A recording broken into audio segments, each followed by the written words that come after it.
చిగురు. ఈ కథను రచించిన వారు పివిఆర్ శివకుమార్ గారు.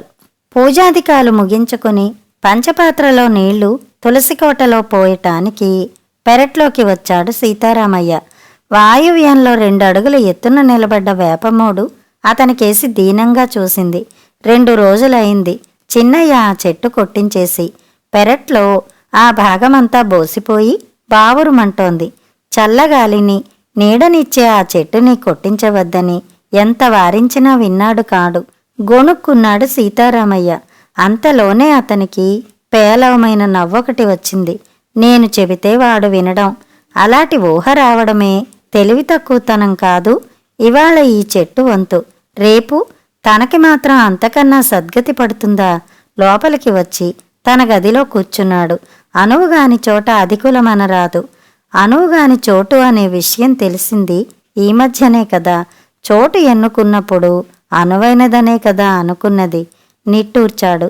నిండా ఏడాది కాలేదు సీతారామయ్య చిన్నయ్య పంచన చేరి. చిన్నయ్య ఎవరో కాదు, స్వంత అన్నగారి కొడుకు. ఉద్యోగం పేరుతో చిన్నయ్య పట్నం చేరాడు గాని వాళ్ళది పల్లెలో ఉమ్మడి కుటుంబమే. అన్నగారు బలరామయ్య మాట సీతారామయ్యకి సుగ్రీవాజ్ఞ. బలరామయ్య కూడా తమ్ముడిని స్వంత తండ్రిలాగా పెంచాడు. అది వారి అనుబంధం. ఉన్న 10 ఎకరాల పొలాన్ని అన్నగారే సాగు చేసేవాడు. సీతారామయ్య చదువులో పడి పట్టభద్రుడై ఆ ఊరిలోనే బడిపంతులుగా ఉద్యోగం చేపట్టాడు. బలరామయ్యకి 2 ఆడపిల్లల తర్వాత చిన్నయ్య ఒక్కడే మగసంతానం. సీతారామయ్యకి పెళ్ళైన 10 ఏళ్ల దాకా సంతానమే లేదు. అన్నగారి పిల్లల్నే అతను, అతని భార్య స్వంత పిల్లలనుకుని గారాబం చేసేవారు. 10 ఏళ్ల తర్వాత గర్భం దాల్చిన సీతారామయ్య భార్య కానుపు కష్టమై శిశువుతో సహా చెయ్యి దాటిపోయింది. బలరామయ్య ఓదార్పుతో మనిషిగా నిలబడ్డా మళ్ళీ పెళ్లి మాత్రం తలపెట్టలేదు సీతారామయ్య. బలరామయ్య కూతుళ్ళిద్దరికీ పెళ్లిళ్ళయ్యాయి. అత్తవారిళ్లకి తరలిపోయారు. చిన్నయ్య ఉద్యోగస్తుడై ఊరు విడిచాడు. అన్నదమ్ములు మాత్రం ఆ ఊర్నే నమ్ముకుని ఉండిపోయారు. బడిపిల్లలందరూ తన పిల్లలేనట్టు ఆదరించే సీతారామయ్య మీద ఆ ఊరి వారందరికీ ఎనలేని అభిమానం. వార్ధక్యపు రుగ్మతలతో బలరామయ్య, అతని మీది బెంగతో ఆయన భార్య కూడా నెలల వ్యవధిలో కన్నుమూయటం సీతారామయ్యకి ఆశనిపాతమే అయింది. పుట్టిన దగ్గర్నుంచి బలరామయ్య తోడిదే లోకంగా బతికిన సీతారామయ్య ఒక్కసారిగా ఒంటరివాడై బెంబేలు పడిపోయాడు. తల్లి సంవత్సరికాలకి వచ్చిన చిన్నయ్యని ఒప్పించి ఉన్న పొలమంతా అమ్మేసి ఆ డబ్బు చిన్నయ్య చేతిలోనే పెట్టి, ఇహ నాకు ఈ లోకంలో మిగిలిన అండ నువ్వే, నన్ను నీతో తీసుకుపో అంటూ కంటనీరు పెట్టుకున్నాడు సీతారామయ్య.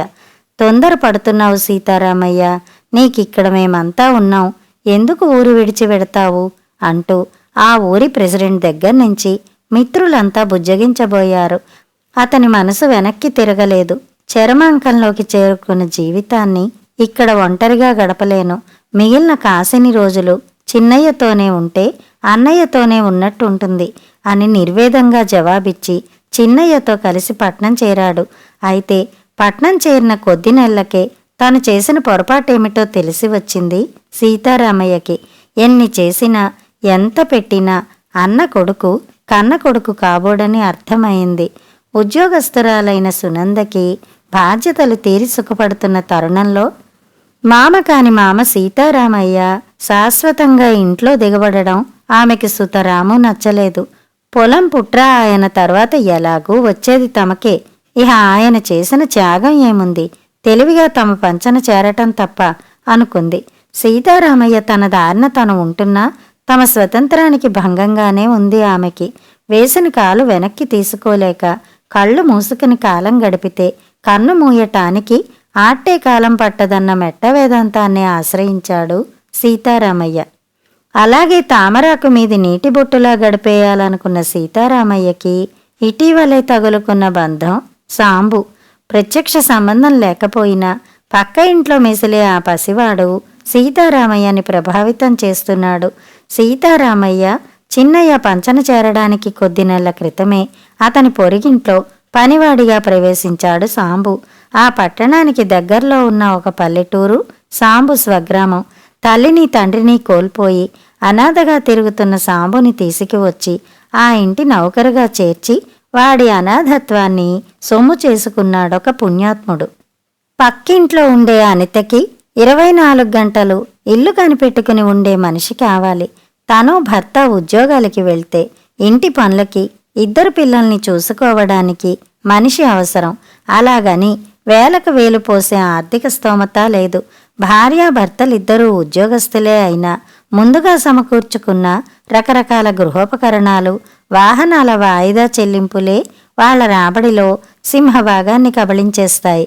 అందుకే చవకాతి చవకలో దొరికిన సాంబు వాళ్ళకి నచ్చాడు.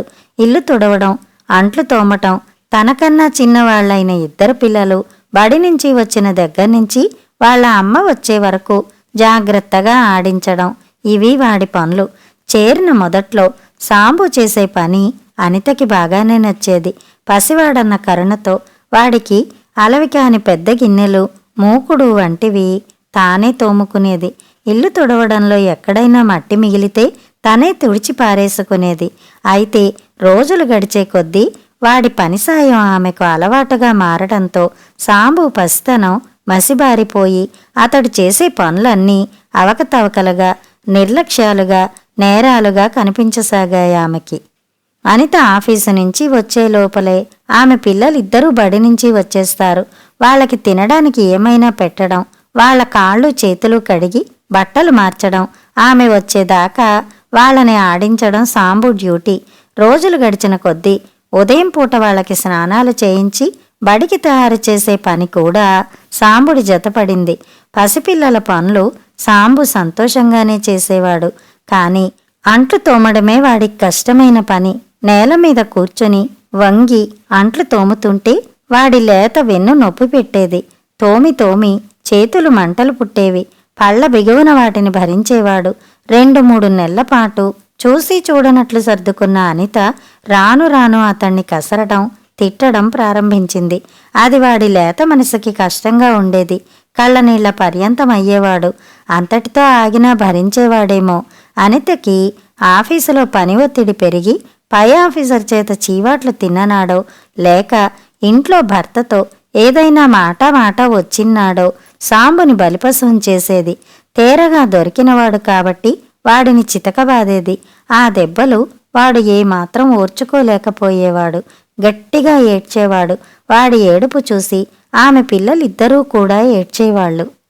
ఏరా, నిన్నేదో రాచి రంపాన పెడుతున్నానని ఊరంతా అనుకోవాలనేగా అంత గట్టిగా రాగాలు పెడుతున్నావు. ఇరుగు పొరుగు నోళ్లల్లో నన్ను రాక్షసించేయాలనేగా అంటూ మరో 2 తగిలించేది. అటువంటి సంఘటన జరిగిన రోజు వాడికి తిండి కూడా ఉండేది కాదు. ఆకలి కడుపుతో మాడవలసి వచ్చేది. వారానికోసారైనా అలాంటి సంఘటన పునరావృతమయ్యేది. అటువంటి సందర్భాల్లోనే సీతారామయ్య మనసు వాడి పట్ల జాలితో ద్రవించిపోయేది.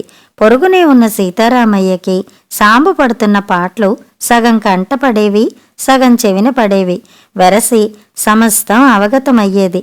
ఏమీ చెయ్యలేని అసహాయత్వం అతన్ని నిర్వీర్యుణ్ణి చేసేది. ఆ రోజు సాయంత్రం 7 గంటల వేళ అనిత ఆఫీసు నుంచి ఇంటికి వచ్చేసరికి ఆమె కూతురు ఏడుస్తూ ఎదురుపడింది. నుదుటి మీద పెద్ద బొప్పి కట్టి ఉంది. చెల్లాయి మెట్లమించి దొర్లిపడింది చెప్పాడు ఆమె కొడుకు. అనిత ఉగ్ర నరసింహమే అయింది. ఏరా, ముప్పొద్దులా నిన్ను మేపి ఇంట్లో పెట్టుకున్నది ఎందుకేనా? పసిపిల్ల మెట్ల మీద నుంచి పడుతుంటే పట్టుకోకుండా ఎక్కడ నిద్రపోతున్నావు అంటూ వాడిని వంగదీసి వీపు మీద బాధసాగింది.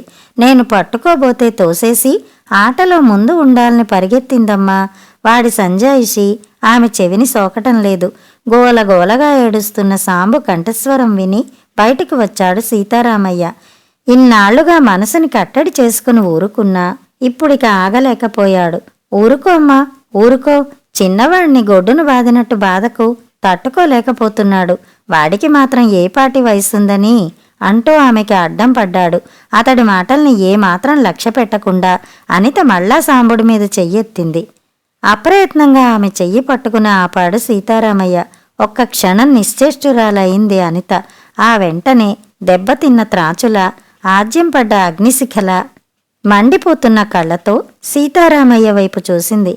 చిన్నవాడా చిన్నవాడా వీడు 3 పూటలా 3 కంచాలు మేస్తాడు. వీడు చిన్నవాడా? మా పని విధానం ఎలా ట్రీట్ చేయాలో మాకు తెలియదా? ఈ వంక పెట్టుకుని మా ఇంటి మీదకి వచ్చి నా చెయ్యి పట్టుకోవడానికి నీకెంత ధైర్యం? ఆమె చీత్కరింపుకి, ఆ విసురుకి, ఆ మాటలో నిగూఢమైన నిందార్థానికి బిత్తరపోయాడు సీతారామయ్య. ఈ గొడవకి లోపల్నించి వచ్చిన సునంద మామగారు పక్క ఇంటి గుమ్మంలో నిలబడ్డంతో అటు నడిచింది. ఏమిటి అనిత, ఏమైంది అని ప్రశ్నించింది. ఏమైందా? ఆ పెద్ద మనిషినే అడుగు. నా ఇంటి మీదకి వచ్చి నా చెయ్యి పట్టుకున్నాడు. అవమానంతో కృంగిపోయి తల వంచుకు ఇంట్లోకి వచ్చేశాడు సీతారామయ్య.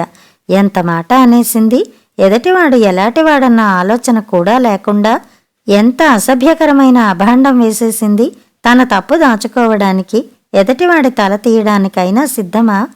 వెనక నుంచి సునందతో అనిత చెప్తున్న మాటలు వినపడుతూనే ఉన్నాయి. ఏమిటి బాబాయ్ ఈ దరిద్రపు గొడవ? చిన్నయ్య మాటల్లోని విసుగుకి, అసహ్యానికి సిగ్గుతో చితికిపోయిన సీతారామయ్య మాటలు కూడదీసుకుని, అర్థం లేదబ్బాయ్, నేను వెళ్ళింది దేనికి? ఆమె అన్న మాటలేమిటి?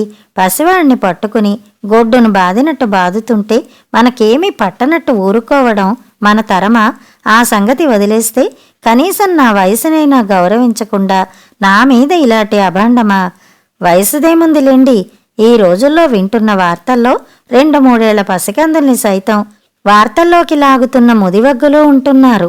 సునంద మాటల్లో చిమ్మిన విషం హరాయించుకోగల కంఠం సీతారామయ్యకి లేదు. సునంద అంటూ అరిచాడు.